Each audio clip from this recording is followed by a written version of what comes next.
One of the things I thoroughly enjoy doing Sunday mornings is talking to people in my school community. Today we have an individual who's basically allows me to look at the clock and rewind the clock 15 years because I was in this individual's exact shoes 15 years ago. Let's welcome Martin to the show. How you doing, buddy? Good. Thank you for having me. I really appreciate this opportunity. Oh, absolutely. And again, it allows me to kind of live vicariously through you 15 years ago. So I'm 53 now. So now I'm going to pretend like I'm 38. High paying job, high stress, lots of work, married. We have a couple of assets, and you're getting killed by the tax man. I know exactly how that feels. And you also mentioned carry forward. When I finally retired, I think I've said this on record once or twice before. I had seven figures in carry forward Wow. losses. If you Okay. don't know how this works, folks, I think it was if you make over 250 grand, you're limited on what you can take deductions against ordinary income. And for that pleasure, you just get to carry forward losses year after year after year. So I know all about that. And Martin, I know you have a bunch of questions. So where do you want to go? I think the kind of the first thing is just very brief background. I have three rentals I bought during the GFC or right after the GFC. I saw that was a good time to buy, and I bought a couple, and then I guess I kind of just got sidetracked with work and caught up and didn't get back to. I wish I'd bought a ton more, but I think kind of here we are again. Maybe not total GFC, but similar a downturn buying opportunities. So I want to make sure I get this one right. Yeah. So I'm new to the school, I think it's great. It's one of the best real estate groups I've come across. Um, so looking to get back in, and I know your message of buy box. So something I haven't done in the past, I've kind of just picked properties that I thought were in areas where there was growth. Mhm. But I do understand the buy box concept, and it makes total sense just so you can get better values, better deals. Yep. So I guess anything that you could provide guidance on for buy box, because my area, I'm in Southern California and nothing cash Yeah. flows. I know. Yeah. So I've generally bought out of state, Texas, Tennessee. So Yeah. So let's talk about buy box. I'm glad okay, we're starting here. So the buy box is simple on purpose, but and I think most people miss the true value. So let's talk about the whole picture. That way, you and everybody else watching this gets value. The buy box for me is everything for a new investor. It basically allows you to create the focus and daily discipline that is innate to me. And for most people, it is not, right? The distraction, shiny object, butterflies, whatever you want to call it, right? People are just all over the place. And I believe if you're going to be a great real estate investor, you have to be able to understand first what an average deal is. And you can't do that by going, I'm going to look in Texas and Tennessee and Detroit and Miami and this and that, because you don't get any economies of scale. You don't get any lessons learned. You don't really learn. You're just busy.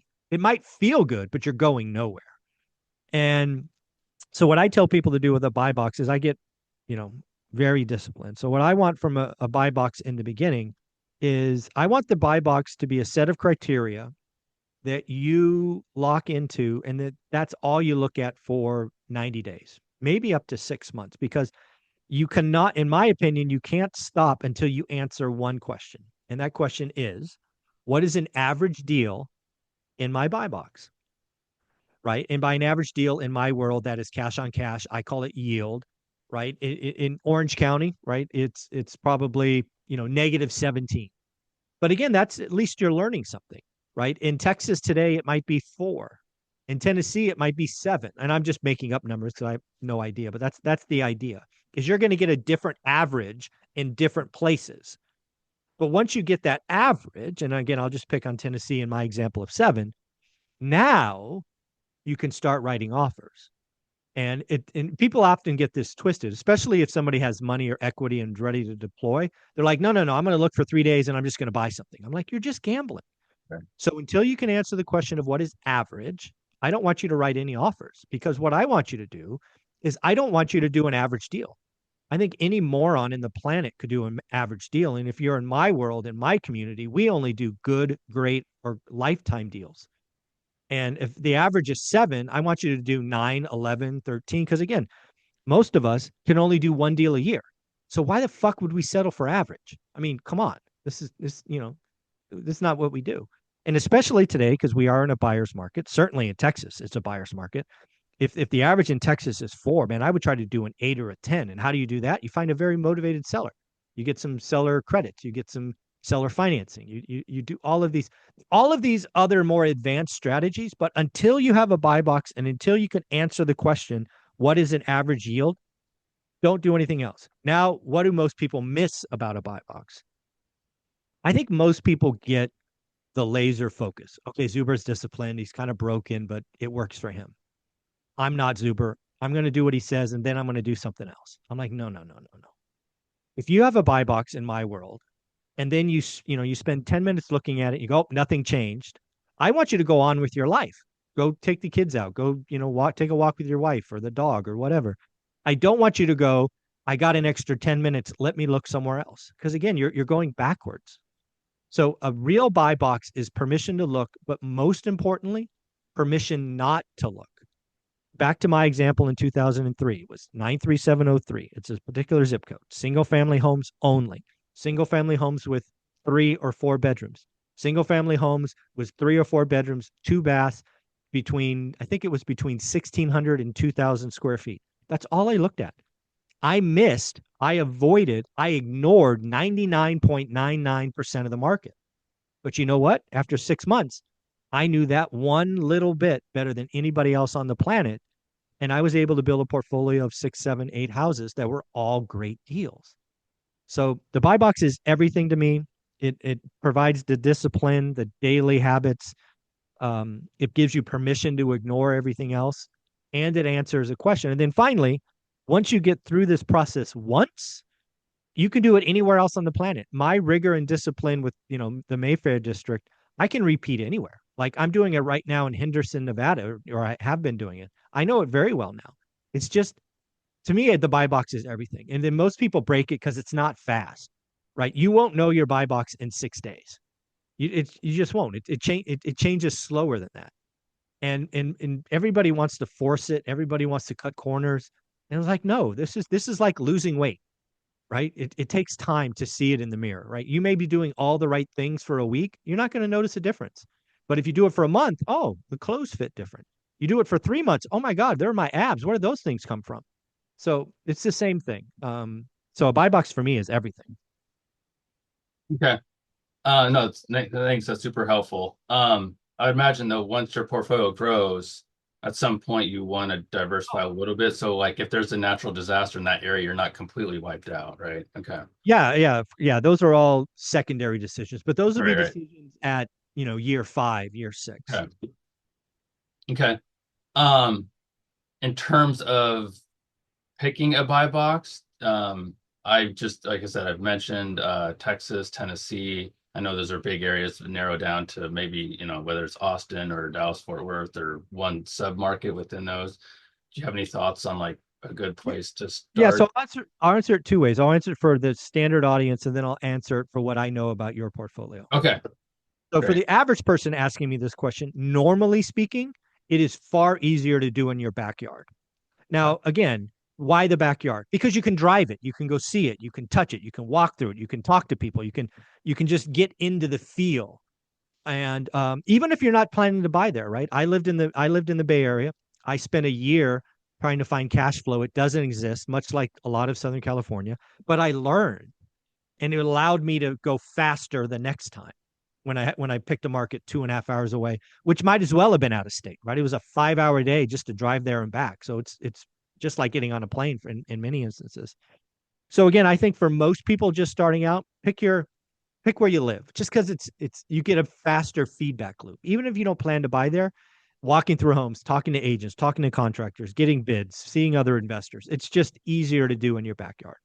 Now, for you already have history. You've got a couple of properties here, a property there. What I would ask you to do is, where are you most comfortable? Right? You've had stuff in Texas and this zip code for a long time. If you like it, then just pick that, because you've already got years of relationships. You've already got your experience. You've probably been there a few times. So you have a head start in a couple other locations. The last thing I would tell people is, if you're listening to this and you're like, no, Michael, I'm not doing my backyard, you're not listening to me. I got to do somewhere else. I would tell you don't follow, Money Magazine or CNN. These are the top 10 markets to go to. That's just complete BS. What I would tell you to do is, where do you have history and relationships?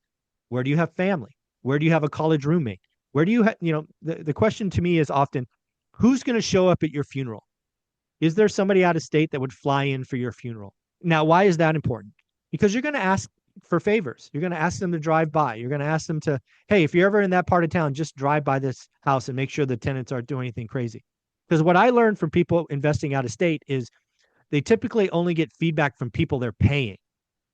And if you're paying people, they're often going to tell you the most rosy picture. However, if you've got a friend, family member, aunt, uncle, college roommate, they're going to tell you, dude, what the hell's going on? Your tenants are, running an auto repair shop in the backyard, where the property manager is probably not going to tell you that because they know you're never going to see it. So again, I like to have roots, and I don't believe in these top 10 lists because they're all made, and people go there and they overpay, and it's just crazy. So look where you have history and relationships. Okay. Thank you. You mentioned the yield when you evaluate the deal. A lot of people talk, a lot of, you see on the internet, people talking about positive cash flow, but that's a very rough metric because you don't know what your loan to value is. Like you could say 20% down and it's maybe it's cash flowing, maybe it's not, but you could always put more down to have Yep. cash flow. But you had mentioned your Yeah. percent yield on cash return, That's which, why I use yield, because I okay, think all right. yeah. So again, yield, just it's a very simple math, but it does involve division.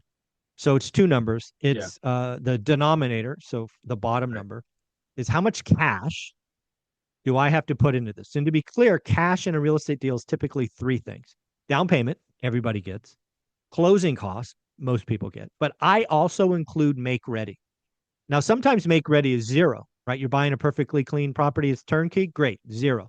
However, I have found that my best deals come from motivated sellers who probably have non-perfect properties.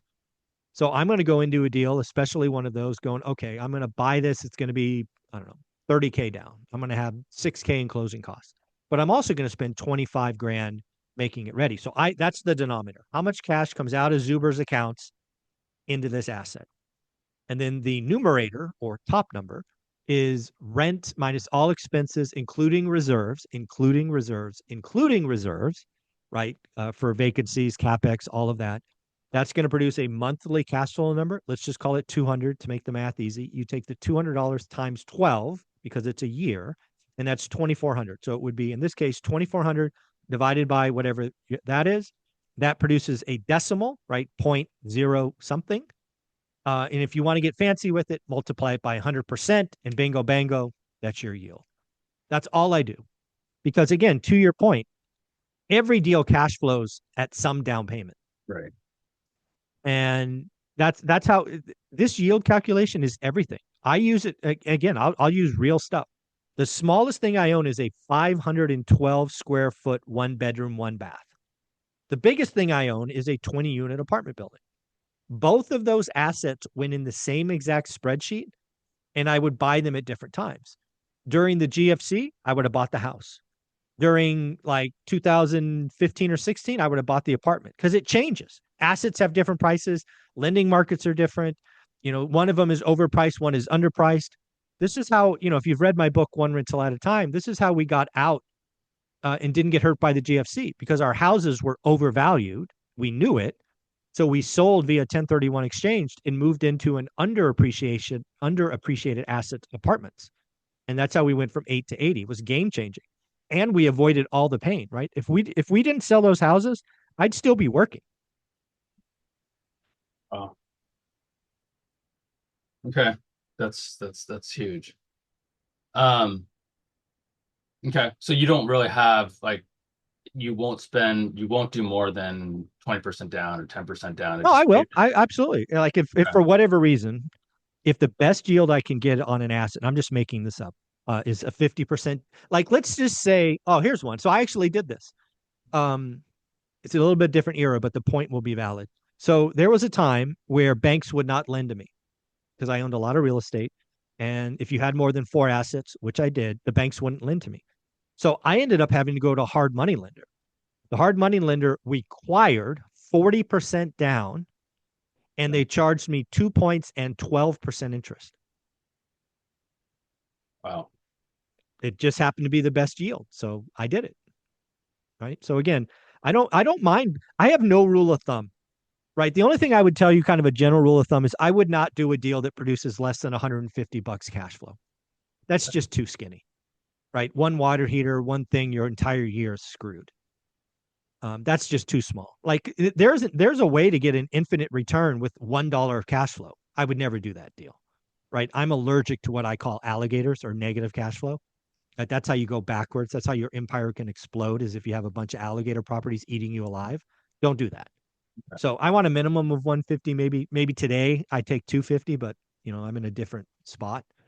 But yeah, I wouldn't go below that for sure. Okay. And for factoring in vacancy repairs, do you do like 10% I of think you each got to know your or market. rent? That's part of Okay. your buy box, right? I've Okay. I've gone as low as 5% and as high as 15, depending Okay. on the buy box and what part of the cycle we're in. Sometimes Okay. vacancies are high, sometimes they're not. That's part of your first 90 days of research. Got it. Okay. But probably nothing. I don't think I've ever been less than 5%. Okay. Sorry, I'm just noting this down. No, of course. That's why I we're here. know it's recorded, but No, no, please. um, and then you had the Christian on last week, who was great, by the way, but obviously now into multifamily. I don't know if there's other commercial property and if there's any kind of industrial, but what are your thoughts on, someone like me starting out, or it's not, maybe not starting out, but kind of Yeah, I think going I think back single yeah. family versus multifamily? So I have two answers. Okay. The If somebody put a gun to my head, said, Zuber, what's the perfect portfolio? It would be somewhere between 10 and 20 single family homes, class B, less than 30 years old. Right? That's the perfect portfolio. If I could take the portfolio we have today, and in my case, maybe get it to 50 single family homes in that condition, kind of like for like, I'd be like, done. I'll do that trade. Okay. Because owning apartments, which is roughly half our portfolio, is just more work, more turnover, bigger expenses. Right. We had to put a roof on one of our buildings this year, and it was $52,000. Right. It was all one story, just a lot of roof. Right. It's just takes a lot to run all those. Thankfully, we only have, we've owned the building 18 years, and that's the first roof, and hopefully will be the only roof we do. But again, that's $52,000. Um, so again, that's the perfect portfolio. That said, I'm going back, right to my book, One Rental at a Time. You're right where we were. And again, I'm doing this as well. I have a bunch of single family homes today with lots of equity. I'm on record, and I think I've said 100 times, and even Ken McElroy said this the other day. He thinks we're in the third inning of multifamily pain, specifically Class B and Class C. If he's right, and he usually is, because this is what he does for a living, right? He's probably a billionaire.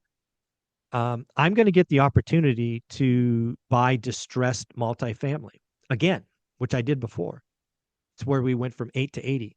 And I have no problem selling a home that has hundreds of thousands of dollars in equity, buying a distressed multifamily, which will take me a year or two to turn around. It will be a heavy lift, but I know what the outcome will be. It's just monster cash flow on the other side of that.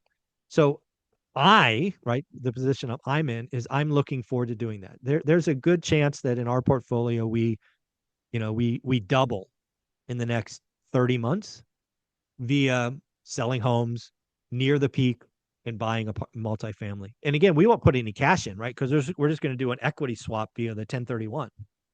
So again, I will let you decide what's right for you. Again, the perfect portfolio is 10 to 20 single family homes, relatively young, like 30 years or less. Or if you want to go where we went, at some point you can take all that equity you have and, go bigger. And just again, going bigger, more headache. Your vacancy rate won't be 5%. It'll be 10% or 12% because multifamily turns more. Studios turn more than two bedrooms, right? These are all the things you learn when you go bigger. But if we don't do that 8 to 80 change in 2000, shoot, I don't know, 10, 11, 12, I'm probably not retired. Oh, okay. All right, I'll just keep that in mind. Um, let's see. Um, and then what are your thoughts on when to pull equity out, either on a primary or on the rentals? Yeah, so again, I'm not like most people. So I grew up in a very, like when I was a kid, we were very housing insecure, right? We were, days away from foreclosure. We packed up a couple of times, thought we had to move to Michigan. So I personally would never put my primary home at risk. Okay. Um, certainly when my daughter was young and living at home, I probably am more risk averse now that she's an adult and she's out of the house.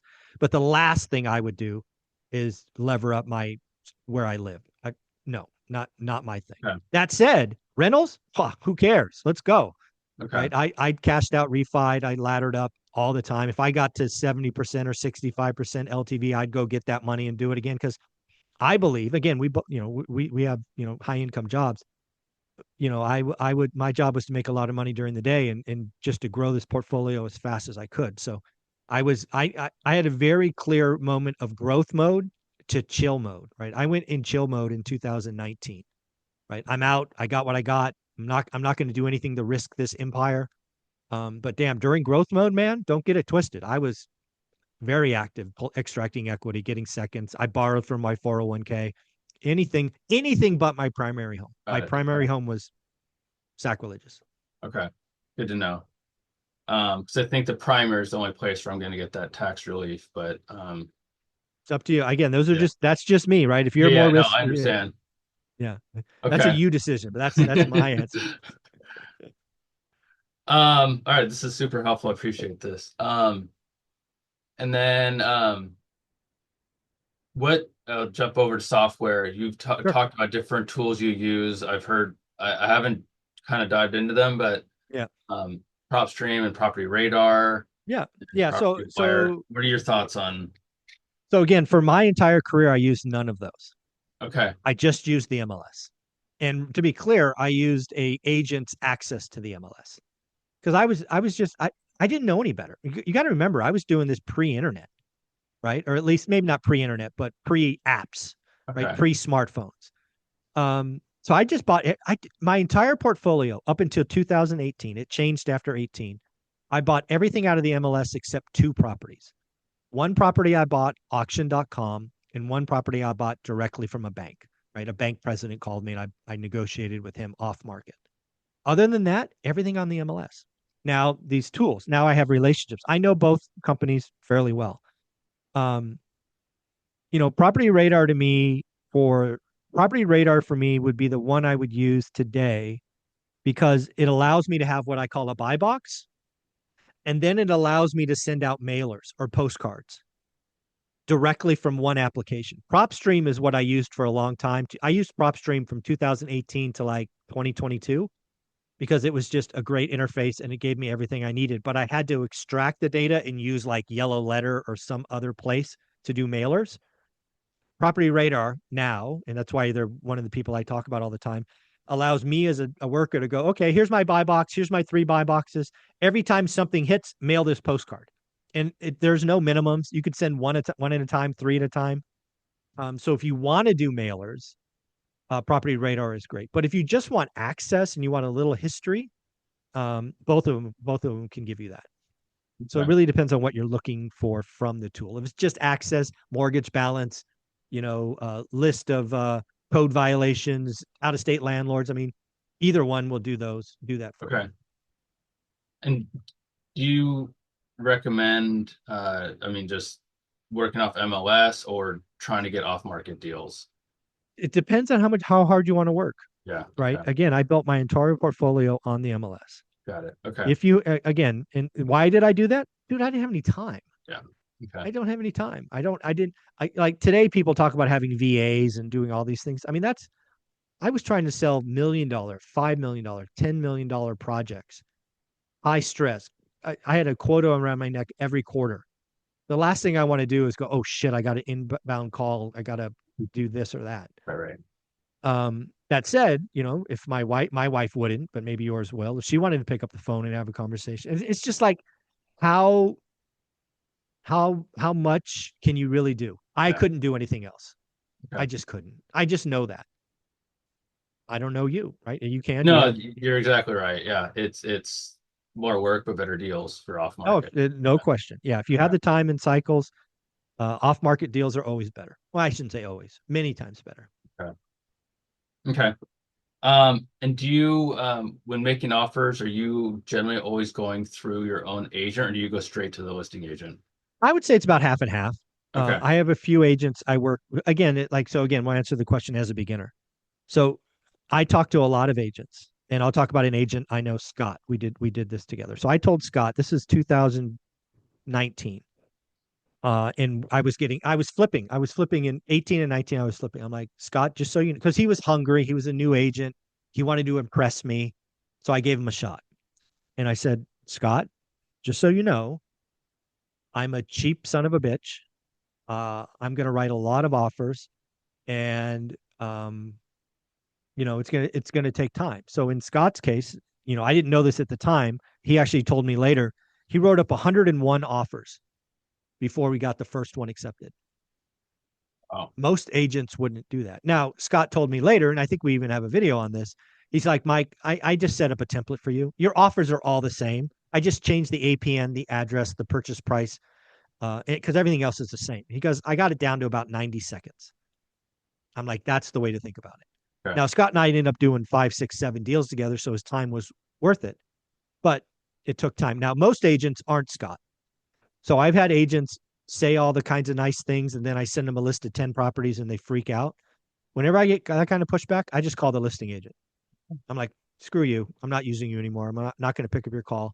I just go to the listing agent. So it's about half the time. But the essence is you got to tell the agent who you are, what you do, and what the plan is, and see if they're okay.